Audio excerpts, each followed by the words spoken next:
সে অনেক দিন আগের কথা। একবার দুইজন ভাইকে দেখেছিলাম ইসলামের কোনো একটা বিষয় নিয়ে কথা বলছেন। অতি সাধারণ একটা বিষয় নিয়ে তারা এত সিরিয়াস আলোচনা করছিলেন যে আমার প্রচণ্ড ঈর্ষা হচ্ছিল। মনে হচ্ছিল এরা কত কিছু জানে, কত আমল করে, আমি কিছুই জানি না, আমার আমল কত কম।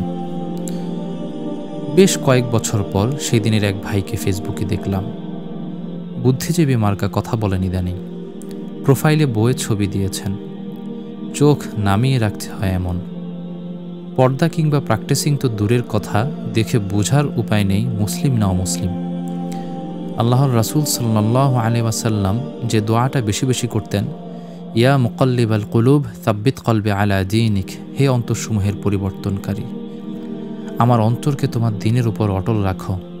আপাত দৃষ্টিতে মনে হতে পারে রাসূলের এই দোয়া কেন করতে হচ্ছে, তিনি তো হিদায়াতের উপরই আছেন।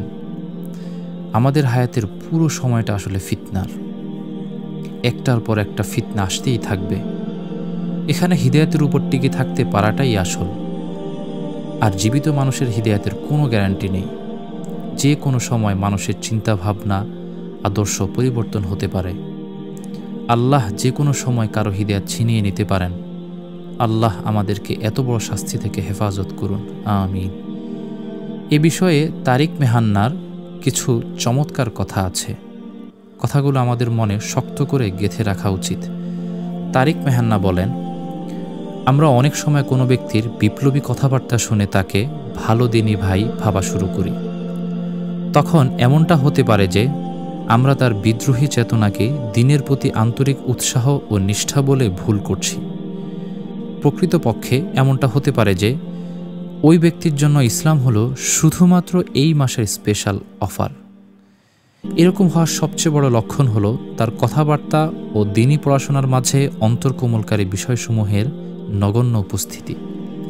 কখনোই নফল ইবাদত না করা এবং ইসলামকে একটি পূর্ণাঙ্গ আদর্শ, একটি পূর্ণাঙ্গ জীবন ব্যবস্থা, একটি পূর্ণাঙ্গ ধারণা হিসেবে অনুধাবন করার চেষ্টা না করাও এর অন্তর্ভুক্ত। এ ধরনের মানুষগুলোকে শুধুমাত্র বিতর্কিত ও আমোদজনক বিষয়গুলো নিয়ে তর্কে মেতে থাকতে দেখা যায়।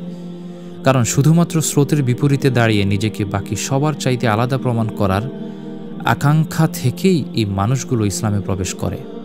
আল্লাহ সুবহানাহু ওয়া তাআলার কাছে নিজেকে সমর্পণ করে দিতে নয়। তারা পুরনো কথা শুনতে আগ্রহ পায় না, সব সময় নতুন কিছুর জন্য অস্থির হয়ে থাকে। শতকরা ৯৯% ক্ষেত্রে এটাই হয় তাদের ইসলামের ব্যাপারে অনাগ্রহী হয়ে ওঠার কারণ। এই ধরনের লক্ষণগুলো অন্য যাদের মধ্যে দেখা যায় তাদেরকে নিয়েও আমার ভয় হয়।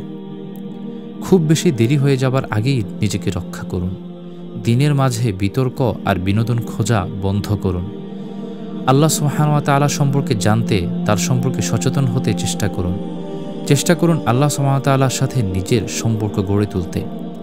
কারো কাছে হয়তো এটা একঘেয়ে বিরক্তিকর মনে হতে পারে, কিন্তু শেষ পর্যন্ত এটাই আপনাকে রক্ষা করবে। সবসময় বিতর্কিত বিষয় নিয়ে ব্যস্ত থাকবেন না এবং তার বদলে প্রতিদিন চোখ বোলানোর জন্য নিচের বইগুলোকে আপনার টেবিলে স্থান দিন। আল কুরআন, রিয়াদুস সালিহিন ইমাম নববী, আল আদাবুল মুফরাদ আল বুখারী, আজ জুহুদ ইমাম আহমদ। এই বইগুলো শুধু শুধু লেখা হয়নি। এই সিলেবাসটি নিয়মিত ধরে রাখার চেষ্টা করুন। এগুলো নিয়মিত পড়লে আপনার হৃদয়ের চারপাশে একটি দুর্গ গড়ে উঠবে। যখন ফিতনার আঘাত আসবে তখন এই দুর্গই আপনাকে রক্ষা করবে এবং নিশ্চিত থাকুন আজ হোক কাল হোক ফিতনার এই আঘাত এক সময় আসবেই।